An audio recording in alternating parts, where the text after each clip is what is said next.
Estamos lá pelo ano 1800 e quase 90, 1880, mais ou menos naquela década ali, antes de Cristo. Nesses últimos sermões eu tenho dado mais ou menos uma estimativa, só para a gente entender a distância no tempo e no espaço em que isso aconteceu. São quase 5.000 anos. Costumes, eras, língua, uso, tudo mudou. O ser humano não mudou, continua a mesma coisa, o mesmo trilhar afastado de Deus, mas graças ao bom Deus, o próprio Deus, Ele mesmo é que não muda e continua sendo misericordioso. Quando o autor sagrado começa a escrever esse capítulo, ele, no seu texto, na sua narrativa, ele gera um processo de empatia do leitor com José. E nesse capítulo, José começa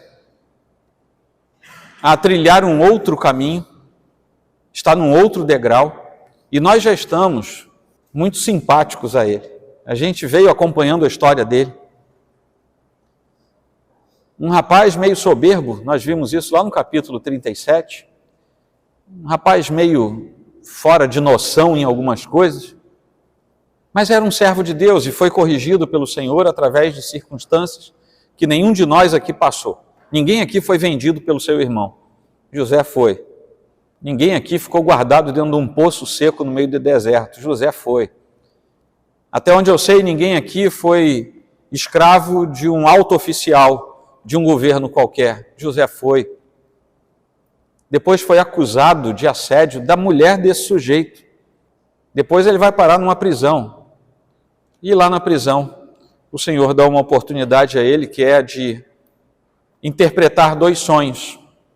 E ele pede ajuda para aquele a respeito do qual ele diz: você vai viver. O outro vai morrer, mas você vai viver. Quando você estiver lá fora, lembra de mim, me ajuda. E o sujeito esqueceu. E agora, passam-se 2 anos e a gente está com mais pena de José ainda. Porque, passados 2 anos completos, é assim que o autor começa o texto. Mas o que nós temos que entender aqui é que nem José, nem Potifar, nem o copeiro, nem Faraó estavam no controle de nada. Porque quem controlava todos os atos da história, e continua fazendo isso, é o próprio Deus, o regente da história. É aqui no capítulo 41 de Gênesis que José é levado à condição de membro da corte egípcia. E para vocês não acharem que isso é uma história fantasiosa, era muito comum naquele tempo os reinos com capacidade acima dos outros, no ato de dominação, levavam a nata intelectual e os faziam, muitas vezes, altos funcionários. Isso acontece até o Império Romano, onde, por exemplo, escravos podiam comprar de alguma maneira, obter de alguma maneira a sua liberdade e recuperavam a sua cidadania de forma plena, a ponto de nós termos um dos imperadores romanos que tinha sido escravo. Se não me falha a memória, foi Marco Aurélio, mas aí é melhor checar, tá? Porque a mente está cansada. Mas um deles tinha sido escravo, consegue obter a sua liberdade e torna-se depois imperador do Império Romano. Então, havia práticas na antiguidade que não existem mais hoje. E era muito comum os impérios dominadores levarem os melhores espécimes dos impérios dominados e fazê-los trabalhar em seu favor. Com isso, davam-lhes algumas regalias, para que eles trabalhassem de forma satisfeita, pelo menos. E nesse episódio, nós vemos também José, a exemplo do que acontece depois com Daniel, sendo assimilados por uma cultura estrangeira, uma cultura pagã, no exterior da sua vida, enquanto mantinham o seu coração preso à verdade de Deus. José se barbeou, os hebreus não se barbeavam. José botou uma túnica de linho fino, nós lemos isso. Não era a veste típica de um hebreu, era a veste típica de um egípcio. o nome dele é mudado, igualzinho aconteceu com Daniel depois. Ele é assimilado por Faraó, por sua corte, dão-lhe uma esposa da nobreza egípcia, que era filha de um sacerdote, de grande projeção, e assim José, na sua forma estética, é assimilado por uma cultura estrangeira. Não é diferente de nós. A gente se veste, anda, fala como aquilo que é da cultura do nosso tempo. Até aí não tem problema nenhum. Nosso coração é que precisa ficar firme no nosso Deus. Esse é o desafio. E José, então, a partir desse capítulo, ele se torna o segundo homem mais poderoso do império mais poderoso do seu tempo. E essa é a conclusão do capítulo 41 de Gênesis. Mas como é que ele se desenrola? Nos 8 primeiros versículos desse capítulo, Faraó aparece com sonhos. Ele tem sonhos e ele fica angustiado com aqueles sonhos, porque ele não faz a mínima ideia do que eles queriam dizer. E são de fato sonhos estranhos, né? Um monte de vaca bonita, aí aparece vaca feia, come a vaca bonita, engole, e não parece que elas engordaram, continuam magras. As espigas queimadas e feias devoram, né? Engolem, no sentido pleno da palavra, as espigas bonitas. E ele sai dali com angústia no coração, porque ele queria saber o que era aquilo. Eu já falei para vocês num dos sermões dessa série, que na antiguidade os sonhos eram tidos como verdadeiros portais para se conhecer a vontade das divindades. Entre os hebreus não era diferente. Eles sabiam que os sonhos traziam a revelação da parte de Deus. Eram oráculos, eram tidos por oráculos. E José, que está lá na prisão, finalmente é lembrado pelo sujeito que agora servia a Faraó já por 2 anos seguidos, sem se lembrar dele. De repente a história faz com que aquele copeiro se lembre de José e informa a Faraó. Ele tinha acesso a Faraó porque era o seu copeiro. E naquele momento Faraó manda buscar José. Num dos comentários eu destaquei o seguinte, de Calvino, sobre esse texto. Nós somos tão sensíveis e frágeis que raramente conseguimos suportar a demora, ainda que seja por um curto período.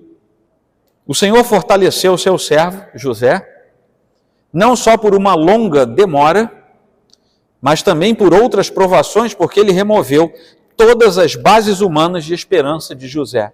O que o comentarista diz é o seguinte: todo esse processo pelo qual José passou serviu para que José tivesse uma conclusão. Não há nada mais que eu possa fazer, porque não há nenhum ato humano que vá me tirar dessa situação.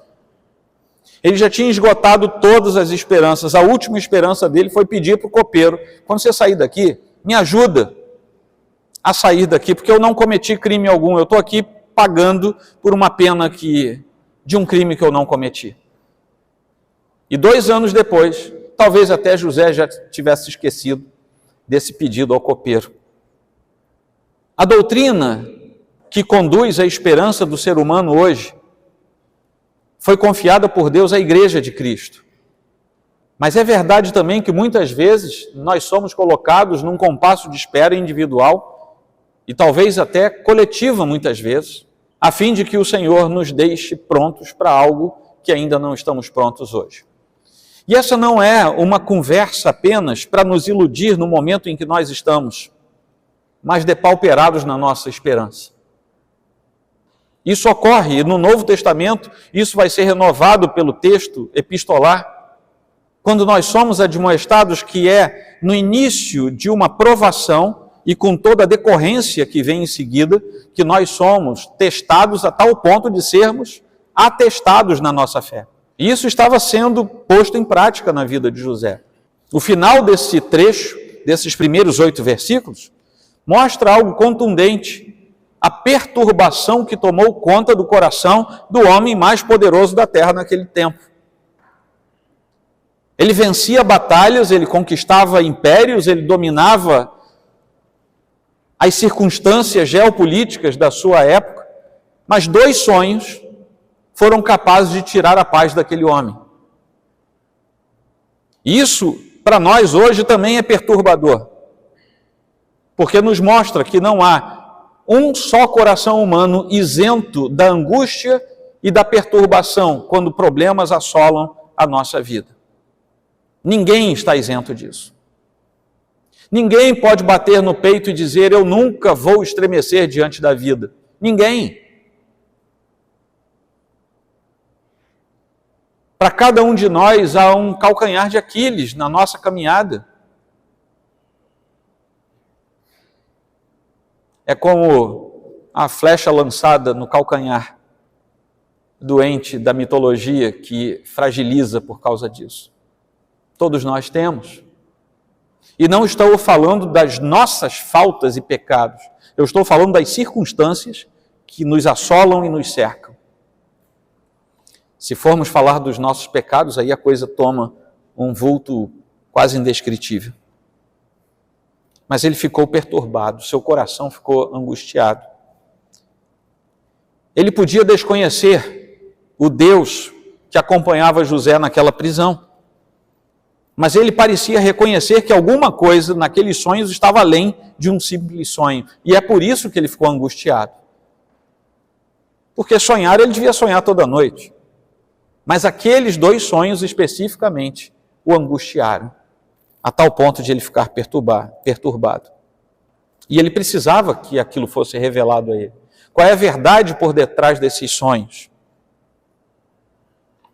Mas o significado daqueles sonhos não podia ser alcançado por mentes humanas e tampouco por razões religiosas que não fossem da parte de Deus, porque os magos que ele chamou perto de si não conseguiram também desvendar o mistério daqueles sonhos. Aí vem os versículos seguintes, a partir do versículo 9, e isso se estende até o versículo 38. É uma segunda fase da narrativa, em que o copeiro, que parecia ter se esquecido totalmente da conversa lá na prisão, ele tem um despertar e ele se lembra, Faraó, eu estava na prisão e tinha lá um sujeito, eu e o padeiro sonhamos numa mesma noite, tivemos sonhos diferentes e aquele sujeito conseguiu nos interpretar os 2 sonhos e tal qual ele falou aconteceu conosco. Ele foi morto e eu estou aqui de volta. E foi exatamente o que ele falou que aconteceria. Nós somos levados a crer muitas vezes que tudo acontecia por mero acaso e que aquele sujeito simplesmente esqueceu por 2 anos. Mas quando nós vemos a história se desenrolando, o que nós percebemos claramente é que nada fugiu do controle de Deus, porque os 2 anos era o tempo necessário para que os eventos de fartura e de fome estivessem próximos. Os sonhos nada mais foram do que a ferramenta que Deus usou para tirar José da cadeia. José daquela prisão em que ele estava indevidamente. Mas aquele era o tempo certo, 2 anos antes. Não era o início dos 7 anos. 2 anos depois, já estariam no meio dos 7 anos, em pleno andamento. Deus que controla o tempo, a história e rege a nossa sequência de vida, ele sabia que aquele era o tempo certo. Deus trabalha conosco de tal maneira que somos regidos por ele no tempo e no espaço de acordo com o seu santo desígnio, que é o melhor. É bom, é perfeito e é agradável estar debaixo da vontade de Deus. Por mais que José tenha enfrentado dores e amarguras, ele estava encaixado numa cronologia da qual ele desconhecia os fatos, mas que era a cronologia no coração de Deus e que agora se manifestava. Você não ouviu falar do Evangelho no tempo errado. A gente já ouviu muitas vezes pessoas dizerem, em idades mais avançadas, quando se encontram com Deus, puxa vida, que pena que eu só ouvi falar de Deus agora, eu queria ter me convertido lá atrás. Sim, esse é um desejo lícito, é uma vontade lícita, mas entenda que o momento em que você ouviu falar do Senhor e que Ele resgatou o seu coração foi o momento de Deus para você. Não há necessidade de se lamentar pelo passado. Tudo o que acontece da parte de Deus vem no tempo certo, da maneira certa, porque Deus é santo, Ele é perfeito e os seus atos acompanham os seus atributos. Esse era o tempo certo de José aparecer diante de Faraó. Esse era o tempo certo, e por isso Deus deu os sonhos a Faraó exatamente naquele momento, e fez com que Faraó contasse os sonhos na frente do copeiro, que ouviu a história. Ele podia ter contado para outros, e o copeiro não estar perto.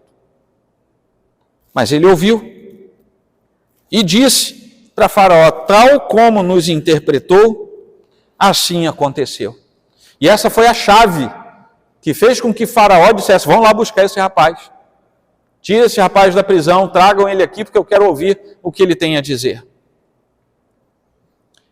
José não se importava muito com o que estivesse do seu lado exterior. E ele se prepara. Ele toma atitudes que não eram naturalmente da sua cultura. Como eu falei para vocês na introdução, ele se barbeia, ele põe roupas que não eram da sua cultura. Ele entendia o valor do que está dentro e não do que está fora. Ele não tinha também receio de estar perante o rei por uma razão, ele sabia que era inocente. Ele sai de uma prisão, vai diante do rei e não tem constrangimento, porque no seu coração ele tinha plena convicção: eu sou inocente. E um detalhe é que ele não recebia para si mesmo nenhum elogio, nenhum louro que não fosse devido ao próprio Deus. José atribuía a Deus o sucesso que ainda haveria de experimentar. Assim como lá na prisão ele atribui a interpretação dos sonhos a Deus, ele agora, quando é instado pelo rei, por Faraó: você vai interpretar os meus sonhos? Ele: bom, eu não sou capaz de fazer isso, mas Deus vai fazer. Até naquele momento ele atribui a Deus. Isso não está em mim, diz ele, mas Deus dará resposta favorável a Faraó. A resposta de José é muito parecida com aquela que ele deu lá na prisão, lá no capítulo 40, quando aqueles dois homens o procuraram. A interpretação dos sonhos não estava no poder e nas mãos de José, estava no poder e nas mãos do Deus Todo-Poderoso. E foi dessa forma que José demonstra aos seus antigos companheiros de prisão que os magos e até o mesmo Faraó que estava diante dele estavam olhando para a pessoa errada. Não era ele, era Deus.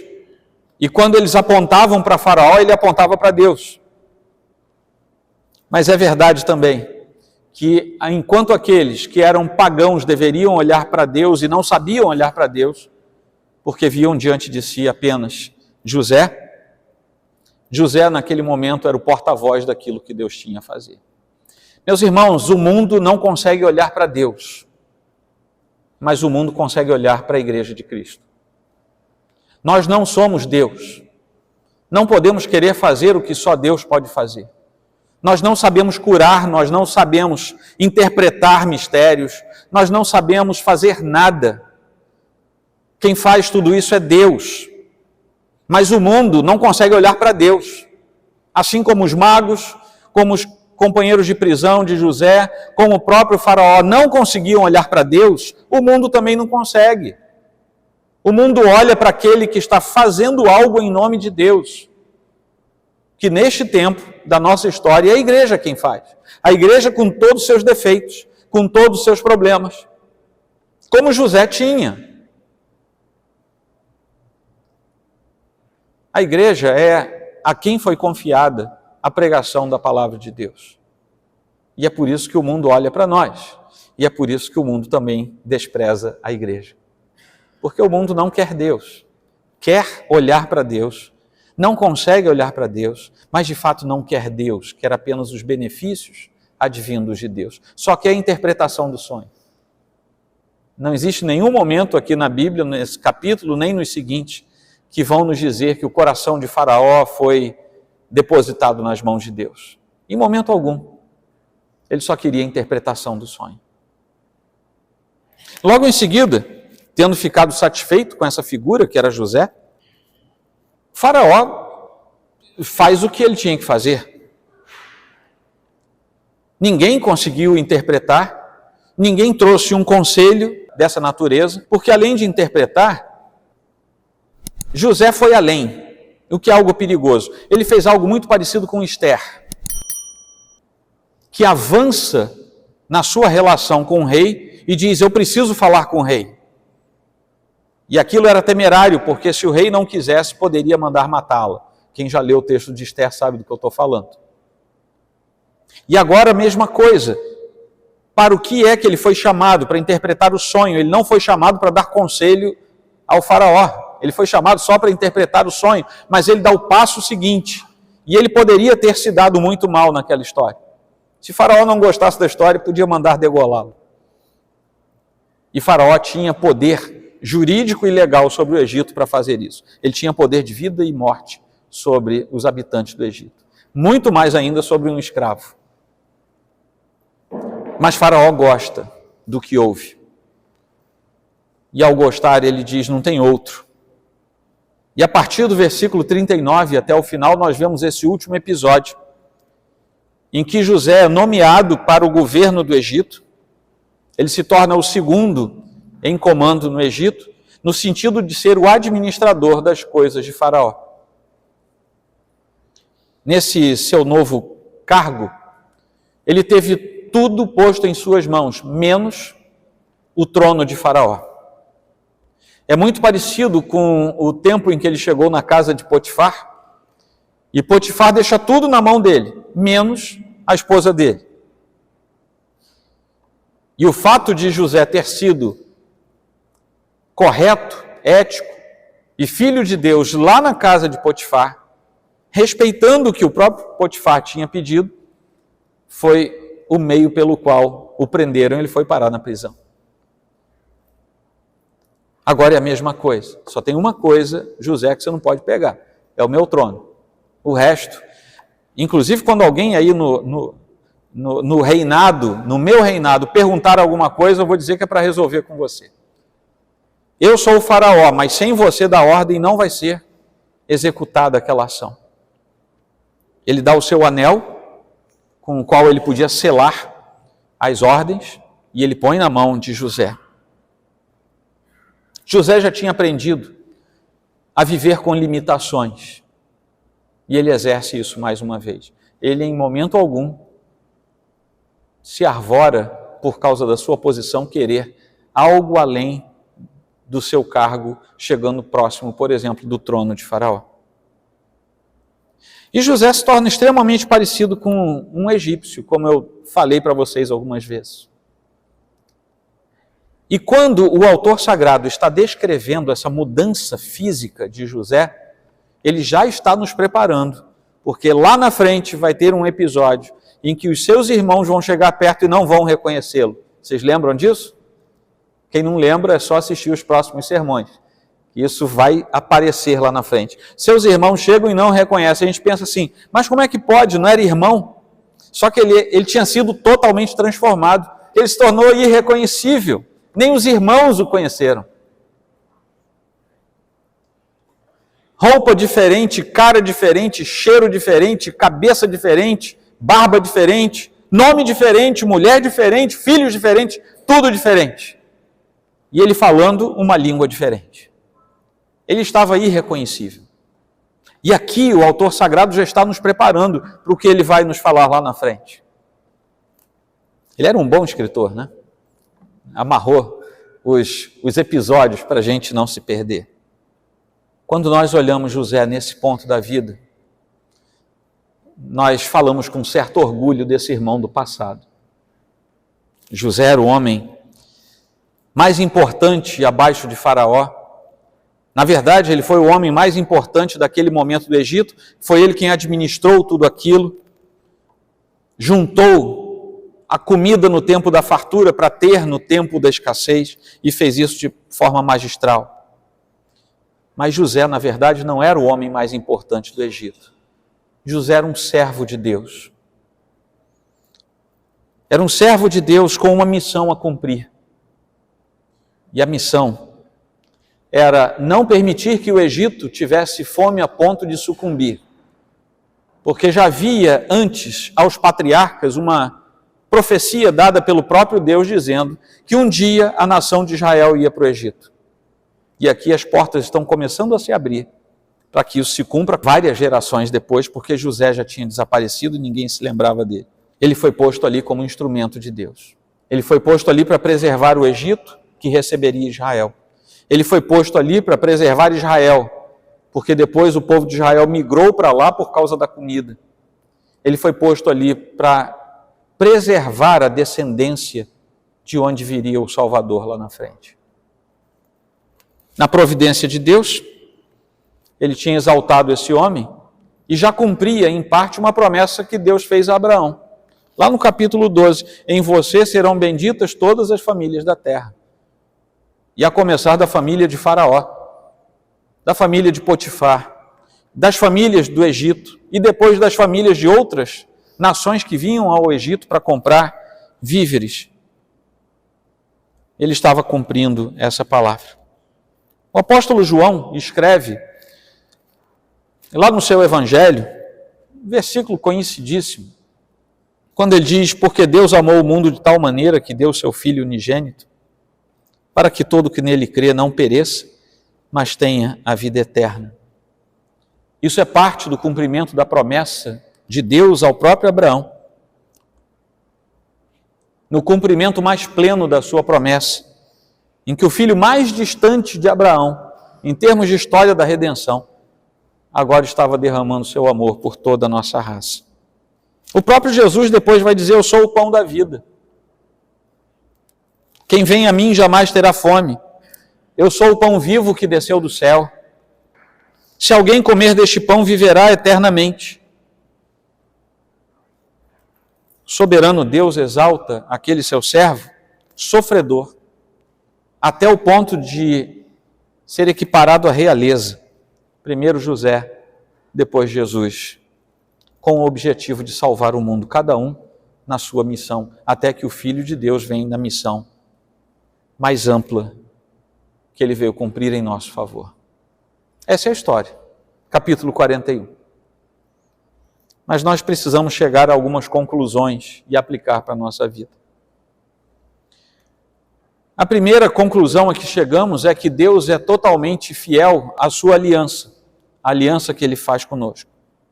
Porque este relato aqui não é nem tanto a história acerca de José, quanto é acerca da fidelidade de Deus em relação às suas promessas.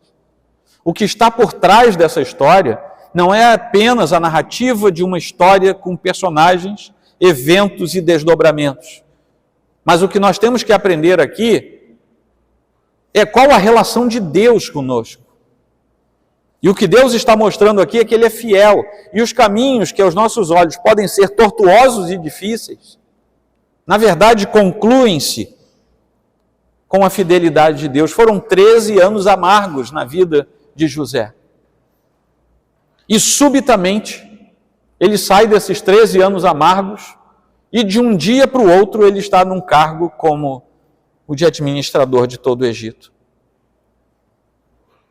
Deus tinha dotado José com capacidade de interpretar sonhos. Está lá no 41:16, a gente leu isso. Lá no finalzinho, nós sabemos que Deus tinha dado a ele uma sabedoria sobrenatural. Versículo 33, no versículo 38 nós vamos descobrir que ele tinha o dom de governo e do discernimento. E José expressa o tema central de todo esse relato. Porque se Deus decidiu o que vai acontecer, Ele vai fazer com que isso aconteça. E tudo, na verdade, colabora para Deus expressar o seu desejo e cumprir a sua vontade. Deus é fiel à sua aliança.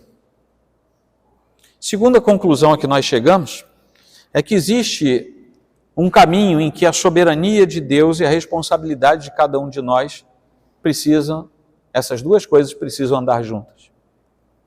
A soberania de Deus é o fundamento para as ações humanas como um todo. E quando nós olhamos para o relato de José, informando a Faraó a interpretação dos seus sonhos e dizer a ele como ele deveria agir, quase que num atrevimento ali diante de Faraó, nós vamos perceber com clareza a conjunção da soberania de Deus com A responsabilidade humana que estava sobre José é que não se furtou a necessidade de falar o que precisava, de dizer o que precisava e de agir como precisava no momento que poderia ser temerário para ele. Isso não é apenas uma percepção da história, mas é uma inserção teológica bastante real nesse texto, que vai nos mostrar um fortíssimo conteúdo neste capítulo dos princípios da predestinação de Deus. As coisas já estavam predestinadas a acontecer daquela maneira, e soberanamente Deus já tinha decidido daquela forma, combinado com uma forte convocação à ação. Nós não somos chamados por Deus para nos encontrarmos com Deus e depois ficarmos letárgicos para o resto da vida. Nós somos chamados para agir diante daquilo que Deus nos deu a conhecer e a fazer. Isso deve nos chamar a atenção e devemos nos desprover de outras motivações que não o próprio chamado do Senhor para as nossas ações. Mais uma conclusão, e essa eu já falei para vocês várias vezes, é que antes de chegarmos à glória, vem uma tribulação. A tribulação sempre antecede a glória. Se foi assim com o Senhor Jesus, vai ser assim com todos nós. Para o Senhor chegar à glorificação, depois dos 3 anos do seu ministério, ele passou por muita tribulação e por muita perseguição. A igreja do Senhor será glorificada um dia, é promessa do Senhor. No entanto, nesses 2000 anos de história que a igreja tem hoje, sem contar o povo da antiga aliança, a igreja tem passado por tribulações as mais duras e pesadas.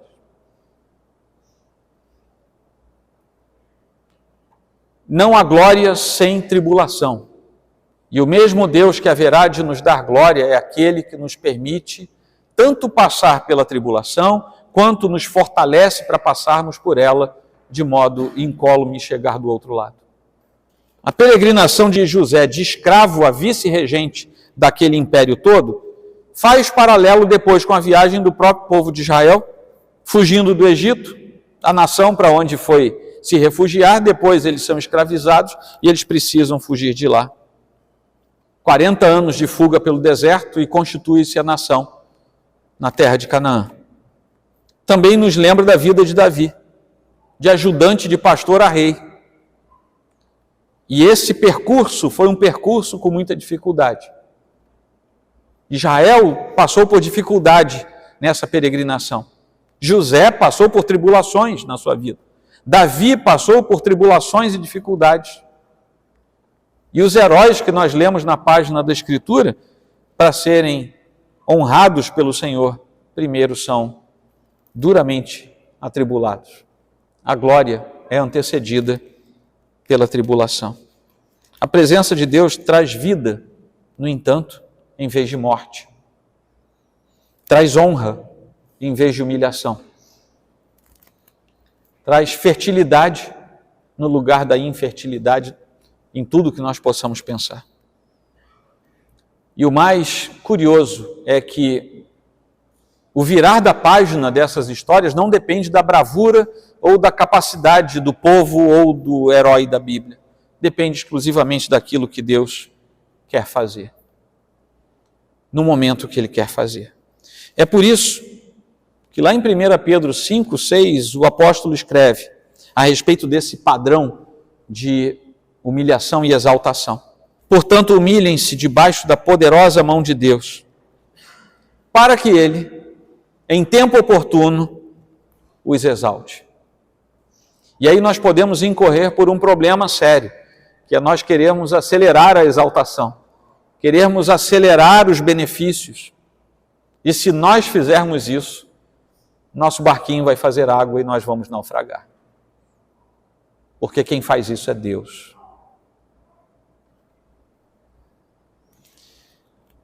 Mais uma conclusão aqui chegamos, é que há uma tipologia clara nesse texto. José nos lembra claramente do Senhor Jesus. José, o servo de Deus onipotente, prefigura claramente Jesus, o Filho de Deus.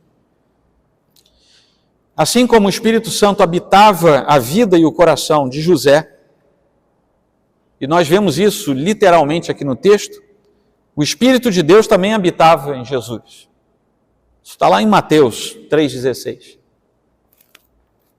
Assim como José foi profeta de Deus para trazer a sua palavra até Faraó, Jesus também é o profeta de Deus para trazer a sua palavra até o povo.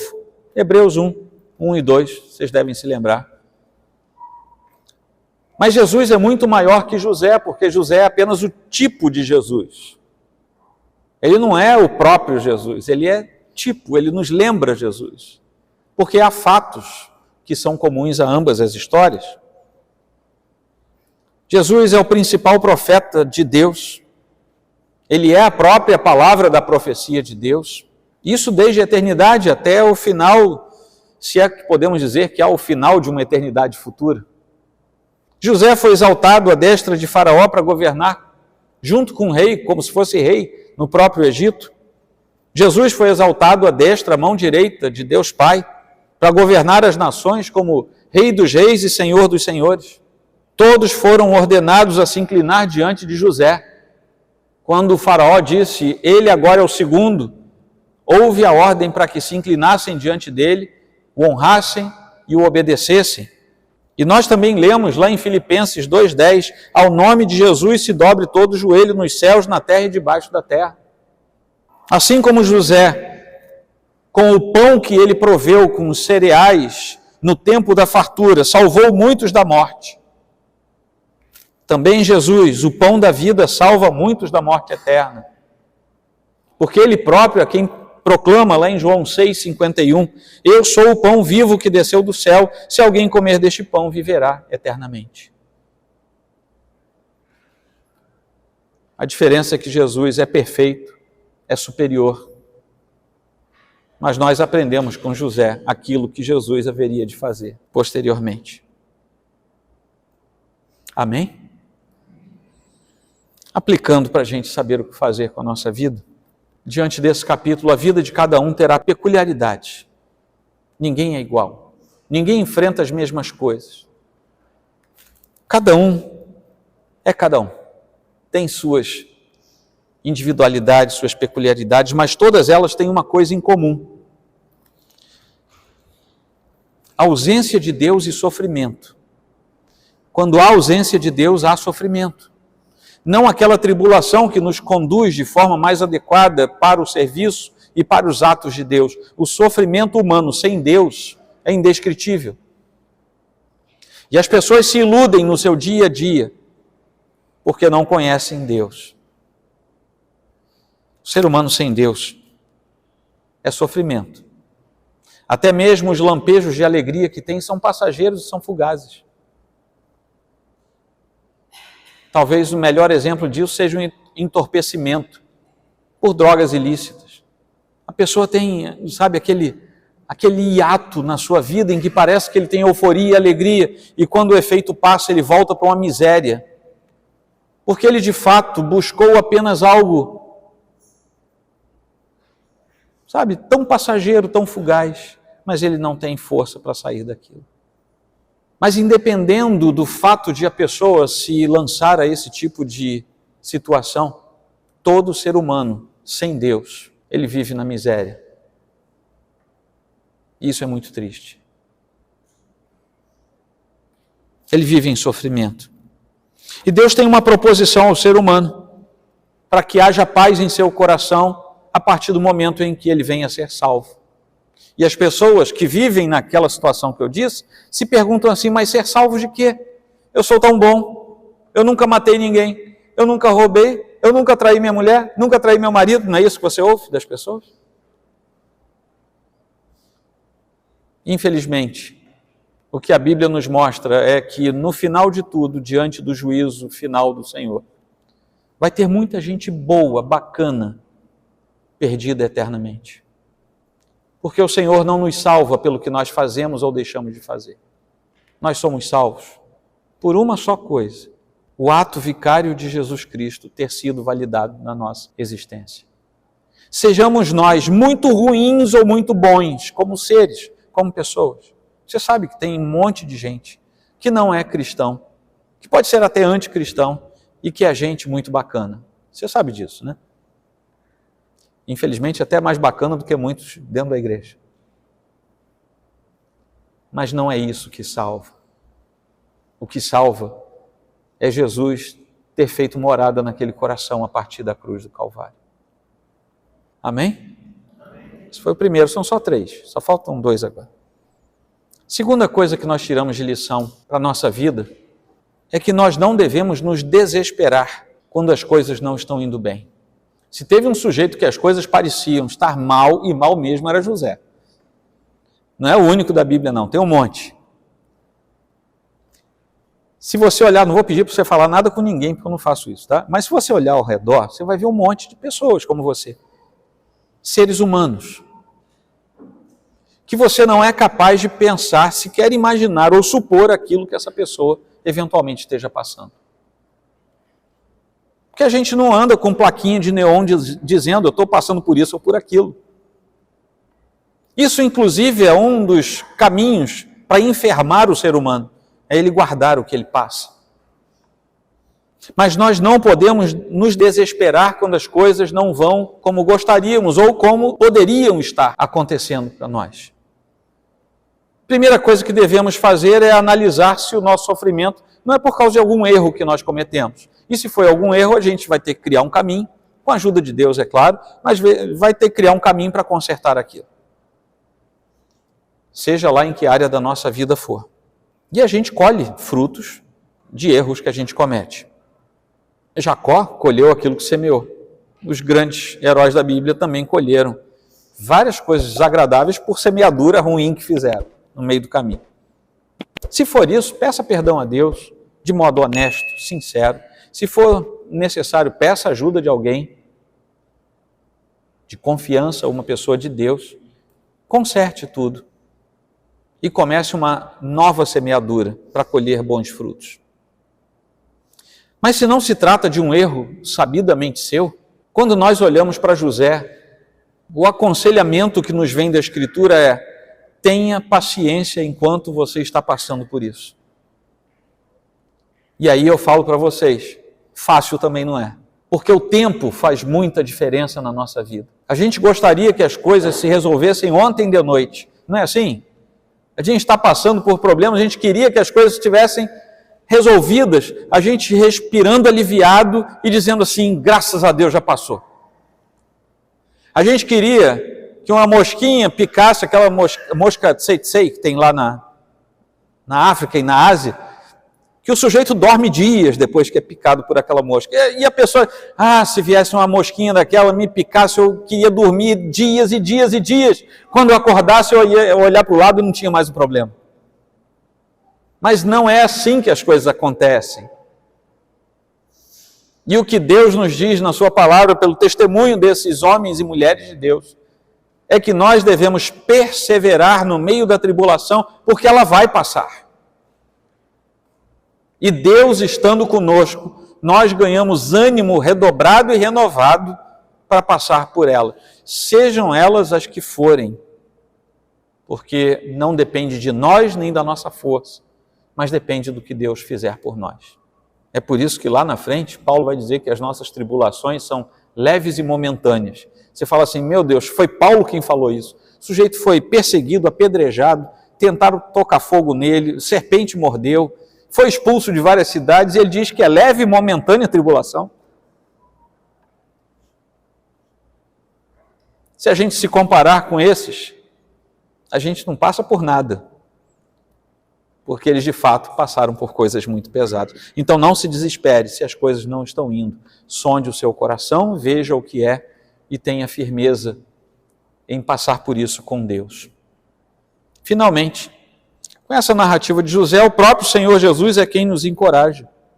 Lá em Mateus 6, 31 a 33, e com essa leitura eu encerro. Jesus Cristo disse assim, portanto, não se preocupem dizendo, que comeremos? Que beberemos?